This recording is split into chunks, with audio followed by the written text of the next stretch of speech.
So when I look at Zach Taylor in this situation and Joe Burrow in Cincinnati with the calf strain, I feel like if you're the Cincinnati Bengals, I think you have to seriously consider sitting Joe Burrow out week 1 against the Browns. I look at the Bengals schedule, right? I think their first 5 games, even without Joe Burrow, I think they can go 2-3. Like week 1, they're in Cleveland against the Browns and Deshaun Watson. I would say that's a loss without Joe Burrow. Week 2, they're home against Lamar Jackson and the Ravens. And in the AFC North, if you lose your first 2 games, that could end your season as far as being able to compete for the AFC North crown. Like if they lose, go 0-2 and they lose to the Browns and the Ravens in weeks 1 and 2, that could hurt their chances at being able to win the AFC North. But then week 3, they're home against the Rams. I would favor the Bengals in that matchup with Joe Burrow. Week 4, they're in Tennessee. I would favor the Bengals with Joe Burrow in that game. And week 5, they're going up against the Arizona Cardinals. The Cardinals are going to be the worst team in the NFL. So I think that without Joe Burrow, they can go 2-3 because I think they'll win week 4 and week 5 games against the Titans and Cardinals. This is the worst case scenario. This is if Burrow had to miss the first 5 games of the season or something. If he had to miss the first 5 games of the season, I think they'll start off 0-3. They'll lose to the Browns, they'll lose to the Ravens and the Rams. I don't see them winning any of those games without Joe Burrow's services. I just don't. And I don't believe in their backup quarterbacks either. I think they're pathetic. Trevor Siemian is awful. Browning is inconsistent. I don't believe in the Bengals' backup quarterbacks whatsoever. So I think they'll start the season off 0-3 if they don't have Joe Burrow. Seriously. But I think they can beat the Titans and the Cardinals, believe it or not, without Joe Burrow. But after the bye, they got to bye week 7. After the bye, they got the 49ers in week 8. They got the Bills in week 9.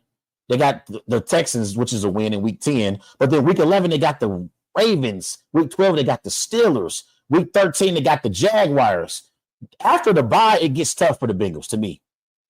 Those games against the Niners, Bills, Ravens, Jaguars, Steelers, even possibly. We got to see how Kenny Pickett looks. But those games are potential losses for the Bengals, possibly. But they got Joe Burrow. They got a chance to win all of those games. But if I'm the Cincinnati Bengals organization, I'm going to err on the side of caution with this calf strain.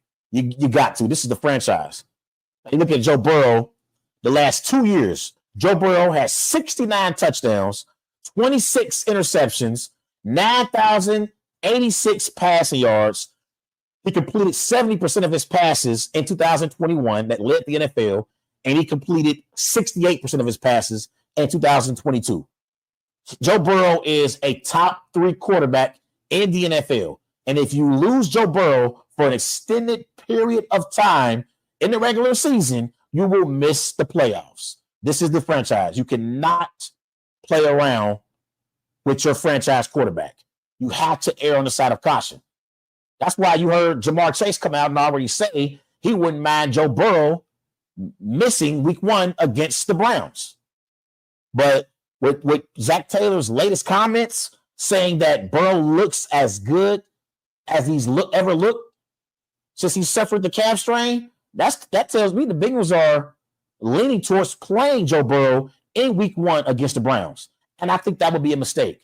Now, again, I think they can go 2-3 in those first 5 games without Joe Burrow. But even if you have him miss week 1, I would bring him back fresh for week 2 against Lamar Jackson and the Ravens, because you don't want to start off 0-2 in the AFC North.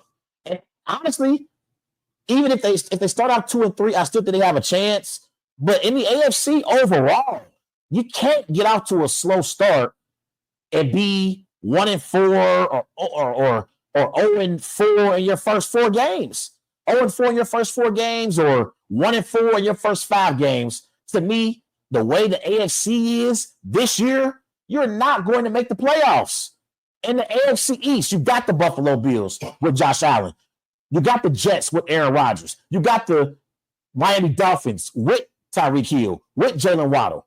That's in the AFC East alone. That's 3 playoff contenders in the AFC East alone. Patriots ain't going nowhere. They're not going anywhere. In the AFC South, you know the Jaguars are a young and up-and-coming football team that showed promise last year. They're going to be better. In the AFC West, you know Patrick Mahomes and the Chiefs are going to be there. You know the Chargers with Justin Herbert, they are also going to be in the mix as well. Russell Wilson has Sean Payton now as his head coach. So I expect the Broncos to be better this upcoming season. So if you are the Bengals, you can't afford to get off to a 1-4 or a 0-3 or 0-4 start. You can't afford it. You can't. Now, if they start off 0-3 and they bring back Joey B for the Titans and Cardinals games, those are must-win games. You got to beat the Titans and the Cardinals.